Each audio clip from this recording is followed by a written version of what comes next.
தங்கப்பிள்ளையே, இன்று இரவு சரியாக 12 மணிக்கு உன் இல்லத்தில் இந்த சக்தியினுடைய நடமாட்டம் அதிகமாக இருக்கும்.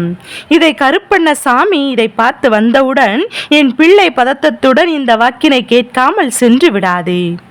ஒருவேளை அப்பன் சொல்வதை கேட்டு நமக்கு இரவில் உறக்கம் வராமல் போய்விடுமா, நாம் பயத்திலேயே இருந்து கொண்டிருப்போமா என்றெல்லாம் எண்ணிக்கொண்டு உனக்கான சந்தோஷத்தை நீ தொலைத்து விடாதே. என் குழந்தையே, உன்னுடைய வாழ்க்கையில் என்ன நடந்து கொண்டிருக்கிறது என்பதையும் உன் வாழ்க்கை எதை நோக்கி சென்று கொண்டிருப்பது என்பதையும் உன்னிடத்தில் தெளிவாக சொல்லிவிடத்தான் உன் அப்பா இப்போது வந்திருக்கிறேன். ஏனென்றால் சில நாட்களாகவே நீ பட்ட அவமானங்களும் உனக்கு வந்த பிரச்சனைகளும் உனக்கு அதை செய்து கொண்டுதான் இருக்கின்றதல்லவா? என் தங்க பிள்ளையே, நீ பட்ட ஒவ்வொரு வேதனைகளுக்கும் உனக்கு எப்படி வாழ வேண்டும் என்று கற்றுக் கொடுத்து கொண்டுதான் இருக்கின்றது. மேலும் இந்த வாழ்க்கை எப்படி வாழப்போகிறாய் என்று நீ எண்ணாமல் இப்படிதான் வாழப்போகிறோம் என்ற எண்ணத்தோடு வாழத் தொடங்கிவிட்டாய் அல்லவா? என் தங்கமே, இந்த வாழ்க்கையானது எல்லா நேரத்திலும் எல்லா சந்தோஷத்தையும் கொடுப்பதில்லை. சில நேரங்களில் கஷ்டத்தையும் கொண்டு வந்து கொண்டிருக்கின்றதல்லவா? நமக்கு எதை கொடுத்தாலும் அதை இரட்டையும் சரிசமமாக பார்த்து இந்த வாழ்க்கையை நான் அனுபவித்து வாழ கற்றுக்கொள்ள வேண்டும். எதுவாக இருந்தாலும் நம் வாழ்க்கையின் மீது நமக்கு இருக்கக்கூடிய பிடிப்பானது இல்லாமல் போய்விட்டதல்லவா? என் தங்கமே, நாம் எந்த ஒரு விஷயத்தை பெற்றுக்கொள்வதாக இருந்தாலும் அதிலிருந்து ஏதாவது ஒரு நல்ல விஷயம் நமக்கு நிச்சயமாக கிடைக்கும். அதுவே பிரச்சனையாக இருந்தாலும் அதிலிருந்து நமக்கு ஒரு நல்ல விடிவு காலம் கிடைக்கத்தான் செய்யும். இந்த வாழ்க்கையில் நீ எத்தனையோ விஷயங்களை எல்லாம் கடந்து வந்து விட்டாய். இப்போதெல்லாம் நன்றாக உணர்ந்த ஒரு விஷயம் என்ன தெரியுமா? இங்கு யாருக்குமே உன்னை பற்றிய உண்மையான அக்கறை கிடையாது. எந்த ஒரு மனிதர்களுக்கும் உனக்கான இறுதி வரப்போவது கிடையாது. யாரும் உனக்கு நல்லது நடக்க வேண்டும் என்று மனதார நினைப்பதும் கிடையாது. அதனால் என் குழந்தை, இதையெல்லாம் நீ சரியாக புரிந்து கொண்டு இந்த வாழ்க்கையில் உனக்கு கிடைக்கக்கூடிய சின்ன சின்ன நன்மைகளை எல்லாம் எப்போதும் நீ தயங்காமல் பெற்றுக்கொள்ள வேண்டும். அது மட்டுமல்ல, உன் வாழ்க்கையில் இருக்கக்கூடிய தெளிவு சுழிவுகளையும் நெளிவுகளையும் எல்லாம் புரிந்து கொண்டு அதன்படி நடந்து கொள்ள வேண்டும். அத்தனை விஷயங்களும் உன் வாழ்க்கையில் நிச்சயமாக நல்ல முடிவுகளை தான் கிடைக்கும் என்பதை மறந்து விடாதே. இதுக்கு முன்பு உன் கஷ்டங்கள் யாரால் வந்தது, உனக்கு கஷ்டங்கள் கிடைத்தது என்றெல்லாம் சற்று சிந்தித்துப் பார்.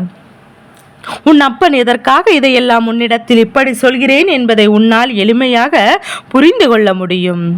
இரவு என்பது உறக்கத்தை செல்வதற்கு முன்பாக தேவையில்லாத குப்பைகளை எல்லாம் மனதில் சுமப்பதாக அல்ல, நல்ல விஷயங்களை நல்லபடியாக நினைத்து கொண்டு நிம்மதியான உறக்கத்தை எடுத்துக்கொள்வதற்காக மட்டும்தான் இரவானது வருகிறது.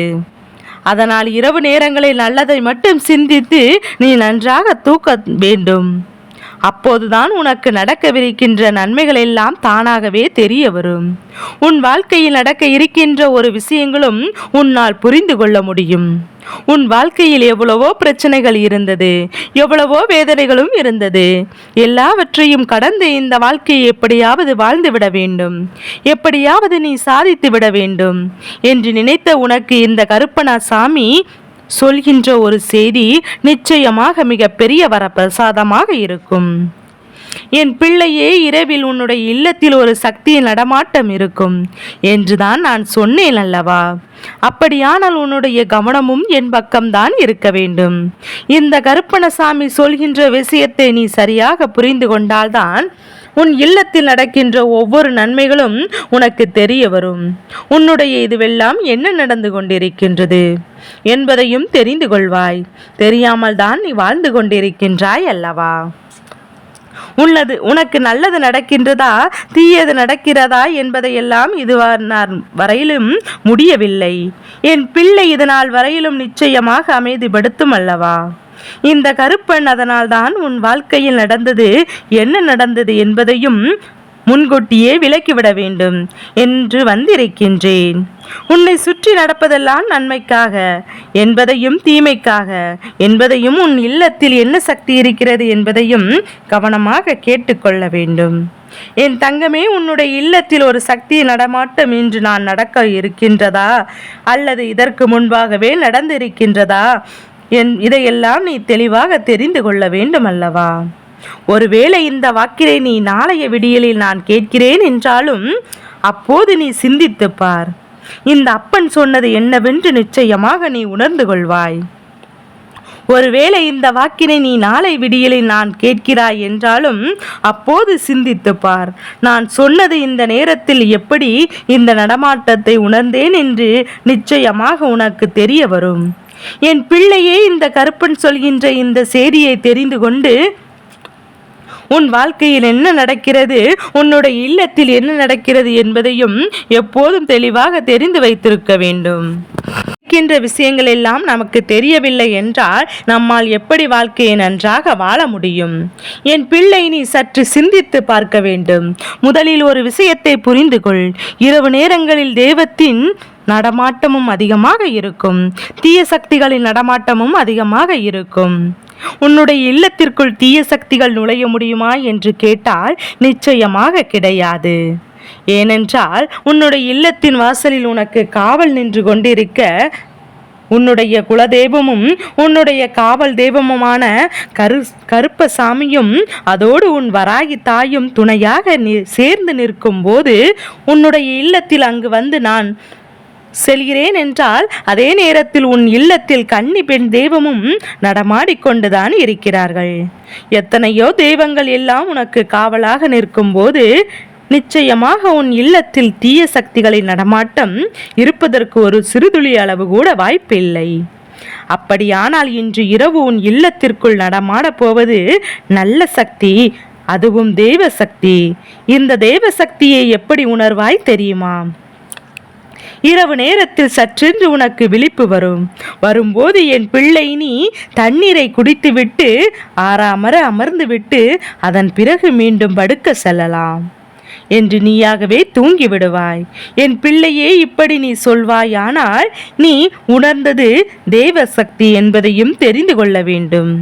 என் பிள்ளையே, அதன் பிறகு உனக்கு உறக்கம் நிம்மதியாக இருப்பதோடு மட்டுமல்லாமல் சந்தோஷமாக செயல்களும் நடக்கப் போகின்றது என்பதையும் உன் மனதை உனக்கு எடுத்து சொல்லும்.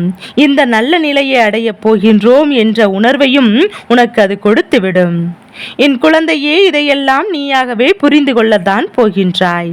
தேவசக்தி இல்லத்தில் நடமாடுவது என்பது அத்தனை சாதாரண விஷயம் அல்ல. இது எல்லோருக்கும் கிடைத்து விடாத பாக்கியம். உன்னுடைய இல்லத்திற்குள் கேட்கின்ற ஒரு சிறு சக்தி உன்னை விழிக்க செய்கிறது. அப்படி என்றால் அது தெய்வத்தினுடைய சக்தி என்பதையும் அந்த நடமாட்டம் தான் என்பதையும் நீ புரிந்து கொள்ள வேண்டும். அது மட்டுமல்ல, உன்னுடைய குடும்பத்தில் மூளை முடுக்குகளில் ஏதேனும் தீய சக்திகள் இருந்தாலும் அதையெல்லாம் எதிர்மறையான சக்திகளை எல்லாம் நீக்கி விடுவார்கள் என்பதையும் புரிந்து கொண்டு இதனால் உன் வாழ்க்கையில் உனக்கு கிடைத்திருக்கின்ற அதிசக்தி வாய்ந்த அற்புதமான நாள் இன்று என்பதையும் நீ புரிந்து கொள்ள வேண்டும். உன் வீட்டில் தேவசக்தியை உணர்ந்து விட்டாயானால் நிச்சயமாக பாக்கியசாலி நீதான். என் பிள்ளையே, இதை அதற்கு மேலும் உனக்கு நம்பிக்கை இல்லை என்றால் ஒரு விஷயத்தை நிச்சயமாக செய்யலாம். அது என்ன தெரியுமா? உன்னுடைய இல்லத்தில் இருக்கின்ற பூஜை அறையை நீ கடந்து வா.